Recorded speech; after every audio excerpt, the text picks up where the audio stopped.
वर्षों पहले की बात है मित्र। महान कौशल राज्य पे रघुवंशी राजा दशरथ का शासन था। महान तेजस्वी राजा दशरथ अपनी 3 रानियों के साथ राजधानी अयोध्या में रहते थे। राजा दशरथ के 4 बेटे कौशल्या के राम, कैकेयी के भरत और सुमित्रा के लक्ष्मण तथा शत्रुघ्न हुए। समय बीतता गया और सभी पुत्र बड़े हुए।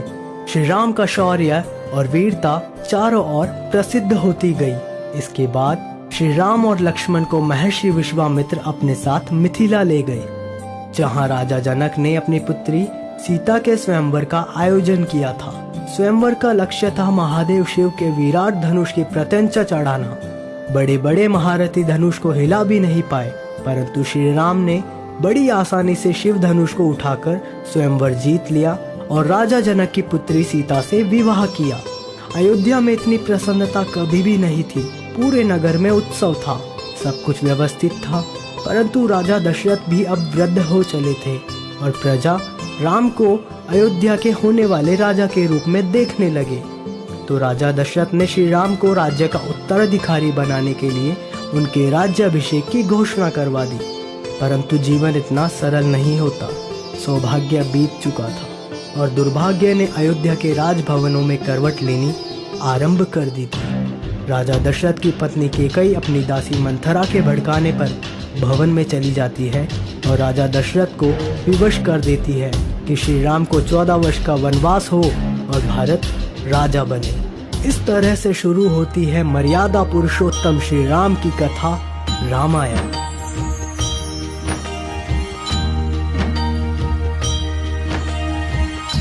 मंगल भवन अमंगल हारी, द्रवहु सुदशरथ जड़ बिहारी।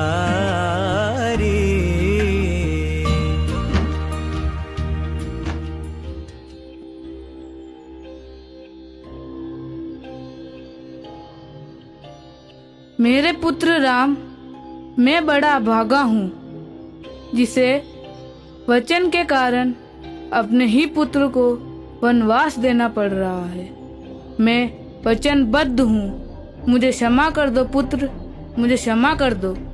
पिताश्री, रघुकुल रीत सदा चली आई, प्राण जाए पर वचन न जाई। पिताश्री, आपकी आज्ञा तथा वचन की रक्षा हेतु मुझे वनवास स्वीकार है, मुझे अनुमति दें। मैं देखता हूँ कौन आपके अधिकार छीनता है। मैं भरत का वध कर दूंगा, पिता सम्मुख है तो उनका भी।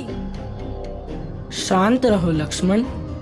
अधर्म और पाप से युक्त राज्य का मैं लोभी नहीं। मेरी यात्रा की व्यवस्था करो, यह मेरी आज्ञा है। मेरे पुत्रों, दुर्भाग्य है मेरा दुर्भाग्य। मुझे क्षमा कर दो पुत्र, मुझे क्षमा कर दो। ऐसा मत कहिए पिताजी। 14 वर्ष तो पलक झपकते ही बीत जाएंगे। आप मुझे वन प्रस्थान की अनुमति दें। नहीं, तुम समर्थ हो राम। तलवार के बल पर कौशल पर शासन करो पुत्र। रघुवंशी कुल में ऐसा कभी नहीं हुआ।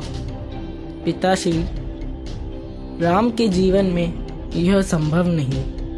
मुझे आज्ञा दें। मैं भी आपके साथ चलूंगा। मार्ग में आपकी सेवा कौन करेगा भैया? मैं भी वन आपके साथ जाऊंगी। मैंने हर स्थिति में आपके साथ रहने की प्रतिज्ञा की है। परंतु वन का जीवन सरल नहीं है सीते। यदि मेरी प्रतिज्ञा टूटी तो मेरा जीवन आपके बिना मृत्यु समान होगा। मत जाओ राम। अयोध्या तुम्हारी है, तोड़ दो मेरा वचन। मत जाओ मेरे राम, मत जाओ।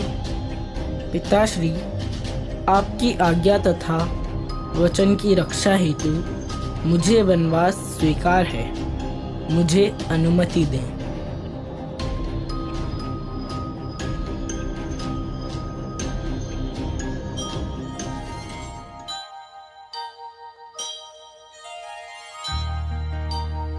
इस तरह पिता के वचन को आज्ञा मानकर श्री राम के साथ लक्ष्मण और देवी सीता तीनों वनवास के लिए निकल चलते हैं। तो आओ सुनते हैं कथा राम सकल गुणगान की।